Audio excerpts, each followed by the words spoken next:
World Workplace Europe podcast.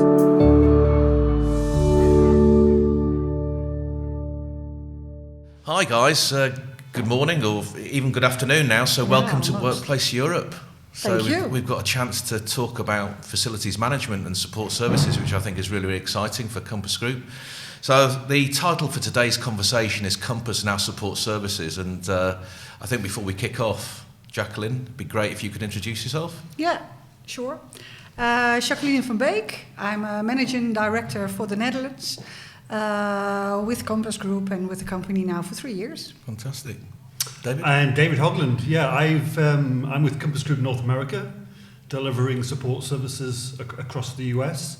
I've actually been with Compass for 20 years now. Started in the UK and somehow ended up in the States. I was asked to come up with a funny fact. I actually started life as a pipe fitter welder. So you could say that I've been in this industry since the age of 16 when I started. Wow. And now I'm getting close to 60, which is getting rather scary to be honest. Still years to go, David, don't worry. And of course, my name is Mauro Ortelli, so I'm the Managing Director of 1440, which is the support services business in the UK. So, delighted to be in Rotterdam, and what an amazing city and a great dinner we had last night. So we've got half an hour to have a chat about support services, and I thought, we could probably cover a couple of topics. And I'll ask a few questions, and of course I'll pitch in and give my opinion as well. As you know, I like to talk a lot. So I guess the question is, first and foremost, soft services versus hard services, and why we focus on soft services, but why we see a real opportunity in the hard services arena as well. So I guess, Jacqueline, in the Netherlands, your focus foremost is soft services, I guess? Yeah, that's right. Yeah, we do mainly soft services, and like 27 different services we do. And in the state of maturity we are now, we are thinking about doing hard services as well, to be also for the client a single point of contact. But it's not in our DNA yet. So if we are going in this way, we are partnering with parties that are credible on this side. But for now, we're just doing soft services at around and about 30 clients. Right. Okay. And then David, for yourself in the States. So I think both can exist together. The irony is that as an organisation, we started with the soft services. Then over time, as we've gained experience and as we've gone through that maturity curve, then we've gained the experience in the hard services. And now, as an offer to our clients, we're offering the whole IFM experience in the US. I think what's important, though, is how both hard and soft exist together. It's not kind of one or the other. And I think it's also the fact that if you can weave hospitality through the whole piece, we're going to end up giving a better workplace experience to our clients. No, absolutely. And I think actually it's also very similar in the United Kingdom, where our heritage is as a Compass is catering and hospitality, and I think that's the USP really for all of us, is that we approach facilities management and support services. The different terminology is used in different countries around the globe, but it's fundamentally built around our hospitality and delivering facilities management support services with that sort of customer service ethos, I think is really, really important. I guess a further question to you, David, in terms of your business in North America, how have you sort of grown it? Because obviously you are the biggest player in our organisation currently in terms of support services, but how have you grown that business over time? I think it's, again, we've developed those experiences by that going through that learning curve and that maturity curve from just soft services into hard services. But as we've gained new clients, as we've bolted on clients, and as we've expanded our experience and the services we offer to clients, it's enabled us then to generate this centre of excellence group that, again, has enabled us to show the experience that we have and the professional side of what we do and the experience we do to our clients. And that has led to the growth. And actually, over the last 4 or 5 years, the growth has been kind of double digit through the business. And I think some of that is also back to what I said earlier around the hospitality. I think pre-COVID, there was this workplace experience was really starting to get kind of some momentum behind it.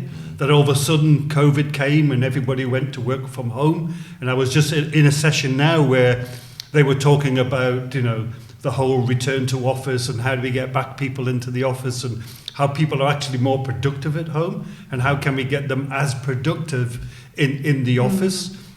So I think hospitality and a re-engagement in the workplace experience is really going to be what's needed. And organizations like ours are ideally positioned. And that's been, again, part of this growth trajectory for us, is being around this hospitality and that being within our DNA. Yeah, but I also think that it's not either or. It's just going together and see what's the question of the client, what are his needs, and how can you make a unique propositioning, and how can we add value to the client in what he wants to achieve. And then you can see what arrangement is best for the client, or whether it's hard or whether it's soft. And then I agree that the connecting dots are our hospitality DNA, which we have on food, which makes the difference. And I think we are seeing, and we're seeing signs of it now from clients where, they've gone through that maturity curve where they've single-sourced services, they've bundled the services, they've gone down the whole IFM, TFM route, whatever we want to call it, and now they're going, okay, I'm still not getting the value. Exactly. What I need is those experts that are going to be able to deliver the business. And, depending on where you are in the world, those experts might be back to single sourcing because that's the maturity of the business in that country, or it might be into the bundling of the soft, it might be in the bundling of the hard. I think the market is still trying to find itself. Absolutely. I think you touched on something which just made me write down the question actually, which is it's the terminology we use, isn't it? I think even we're three individuals from three different parts of our business, and the terminology is different. Do you think that complicates matters for, I guess, the people buying our services? Absolutely. And I mean, we spoke about this yesterday. How just within Compass, we should just have this lexicon that kind of we all agree to, and that's the terminology we'll use. Exactly. Because we do. I mean, there's so many acronyms and different meanings for things that you can get lost. Absolutely. But I think fundamentally, the most important thing is this hospitality heritage, isn't it? Exactly. I mean, my experience, starting off before I moved into facilities management was in the hotel industry. And I think we're all on the same page that we're effectively running buildings as hotels without beds. So this is providing that absolutely, that's hospitality exactly what it hotel is. service, managing those harder and softer elements, but actually not having the bedrooms that we need to service as well, which is a godsend. In terms of sort of trends within the industry, I mean, what are you seeing, David, in North America? Technology. We've got the whole, and I know we're going to come on to it, but the whole piece around sustainability and the environment. Yeah. And the more I look at that, it's not about it being a sprint. It's about a marathon, because that's going to be with us for the next 20, 30 years. Diversity and inclusion is massive in particularly in North America, as you can imagine, but I think it's the same around the world now, that we need to have a lot more diversity and inclusion in the industry. And I think, and people don't talk about this a lot, but I'm really seeing now, and maybe it's just because of where I came from. Now, I started life as an apprentice. I think we're seeing a real skill shortage, particularly when you look at the trades. So, we've got people that left school like I did in the 80s that went to and got an apprenticeship, learned a trade, then went and applied that trade in their working careers. We've got now where people were coming out of college and out of school in the 90s and in the 2000s, basically, instead of going to trade school, they're going to work for the technology companies like Google or Facebook or whomever.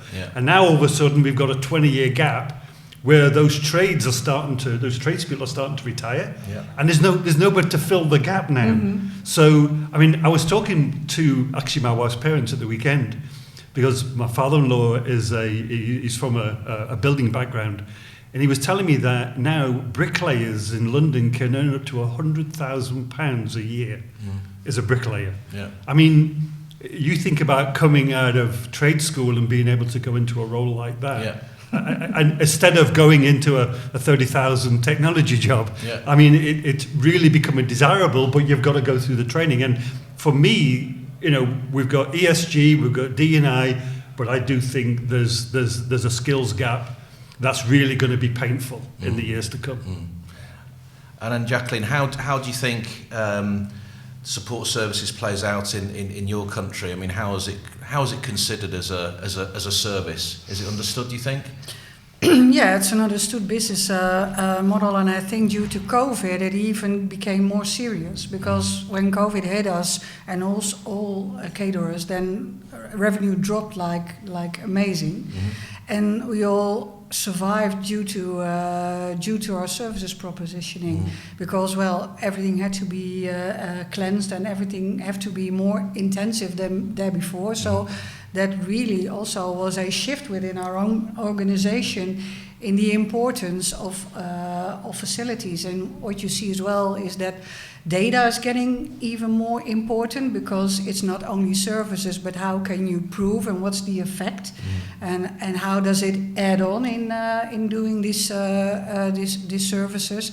And it's all about, like food as well, it's all about people. So I think our approach is not only about bricks and about making savings, it's about people, and how can we get the touch points clear from the moment they leave the house and they go into the working environment. How can we make those touch points lighter and enjoyable from the moment they leave till they get home?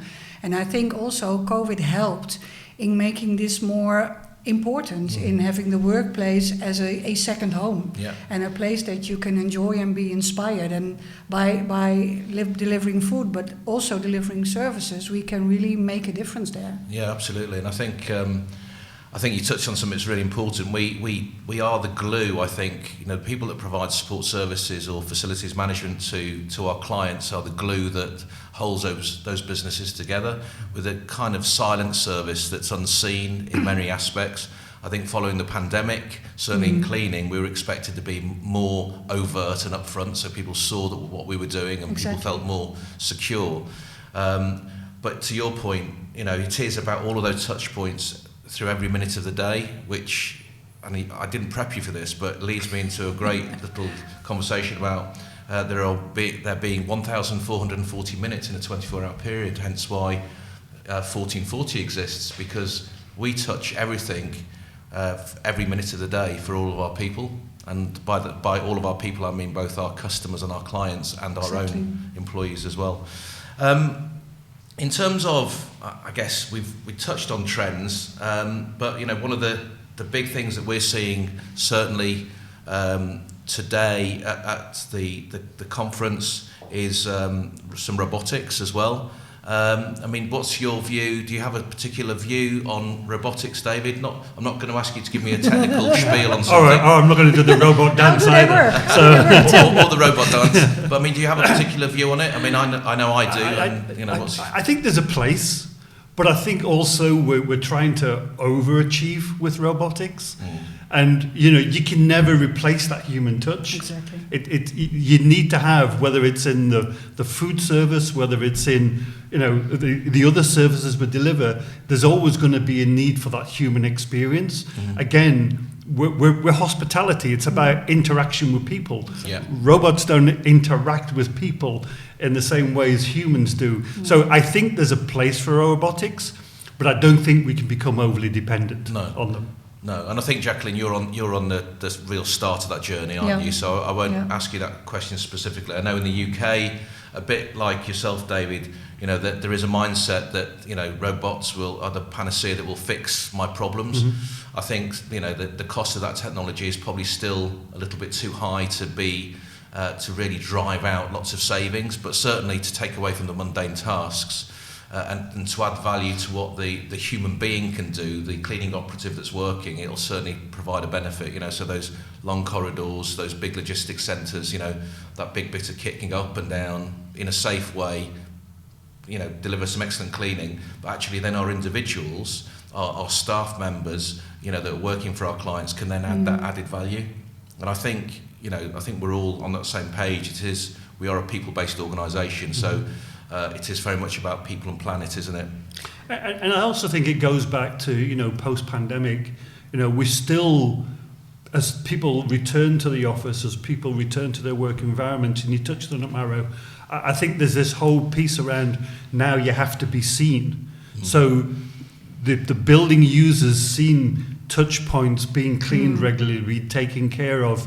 It's not just, you can't just now have a building that's clean and meets the KPIs. I mean, that doesn't cut it anymore. It's about how do we create healthy buildings. Exactly.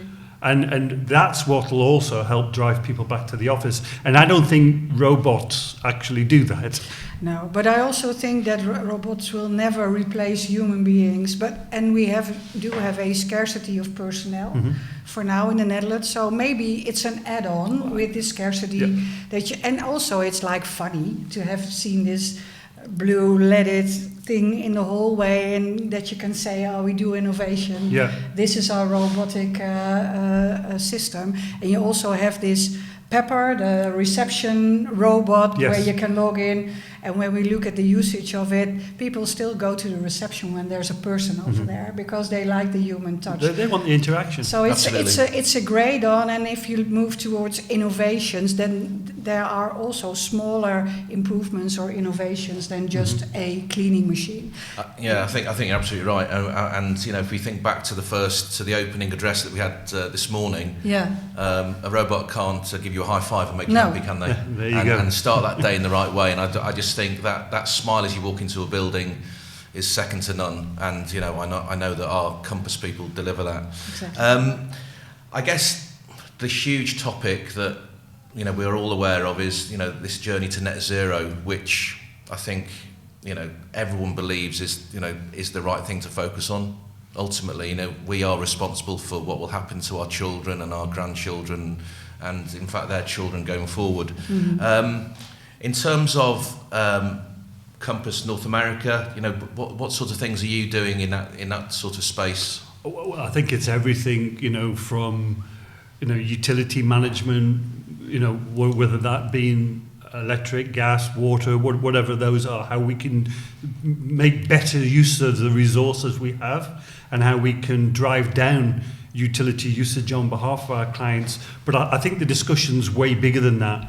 It's about the new building of the future and what that's going to look like, and the space we're going to exist in. I mean, there's probably 20 hours worth of podcasts we can do on this whole subject and never get to what the answer is. I think we've got a whole group of people that are trying to go 70 miles an hour at the minute to try to get to a solution, when actually I don't think the solution exists today. And I think that's why I said earlier, this whole program is not a sprint, it's a marathon, and there's things that we don't know today that are going to benefit us, but we're not going to know that for a few more years yet, until somebody's discovered those and we start to implement those. So I think it being on the agenda is the right thing. I think planning for it and coming up with strategies of how we can better execute and support our clients is the right thing, but I don't think we have the answer yet. I think the answer is going to evolve over time, but we will get there, because what's going to come after net zero? Because then people are going to say, well, we want -10, we want -20, we want -50. So again, I just don't think the whole thing's baked in yet, but I think we have to be it has to be front and centre of our agendas. I think you're absolutely right. I mean, Jacqueline, what's your view for the Netherlands? Yeah, well, in the Netherlands, it's a very vibrant theme, because we just had elections, and there was really a statement over there for a party that is for the farmers, saying, slow it down somewhat, because we are now maybe going too fast in our ambitions on sustainability. And when I look at Compass, we have a clear vision on where we want to be in 2030, and now making steps towards that positioning. And when you see where the highest impact is, that's on the food part, that's on the dairy, and that's on the meat. So there you can make large steps into putting down a smaller footprint on CO2. Yeah. And we have what we call green thread, that's called NULA, it's our race to zero.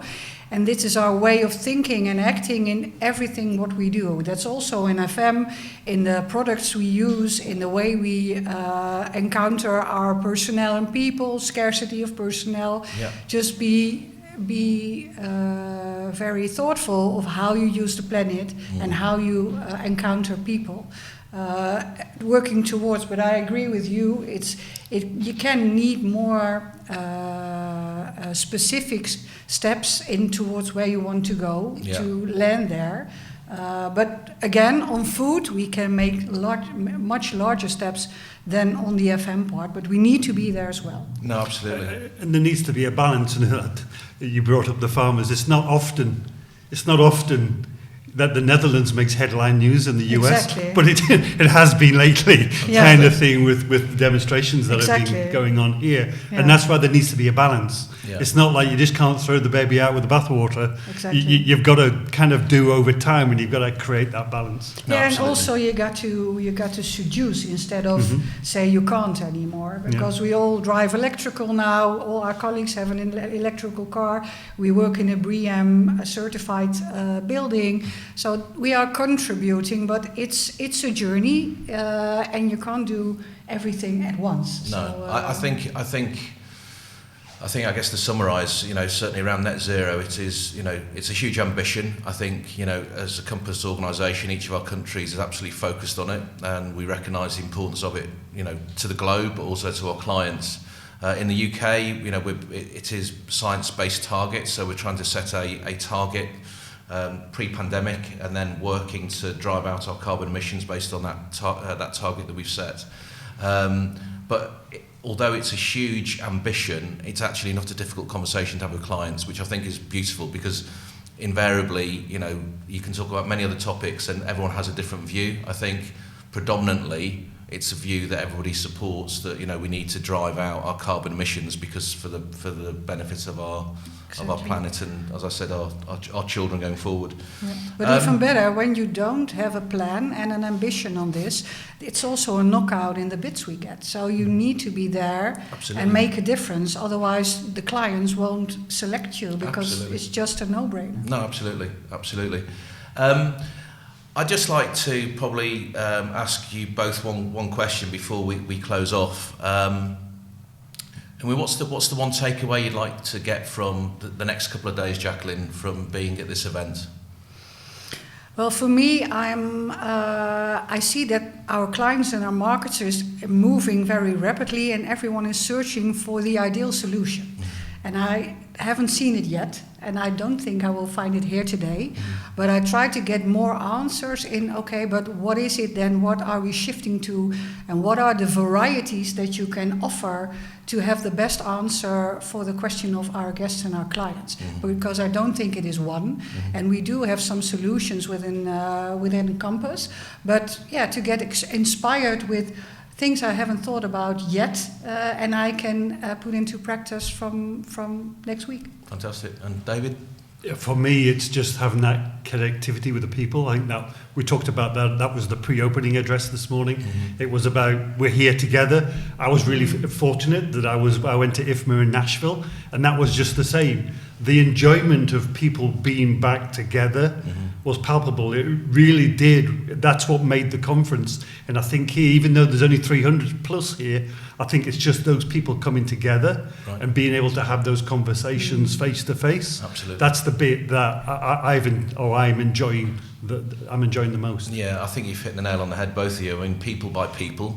Exactly. We keep going back to this people piece, but that's important for Compass Group. But those conversations generate nuggets of ideas, don't they? And those light bulb moments that you'll take away, and then, as you said, you can start implementing, straight away.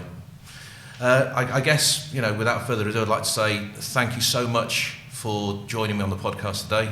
David, I know you've come all the way over from North America. It's fantastic that you're here in Europe. And have a great rest of the conference. Thank you. No, thank you. Thank you.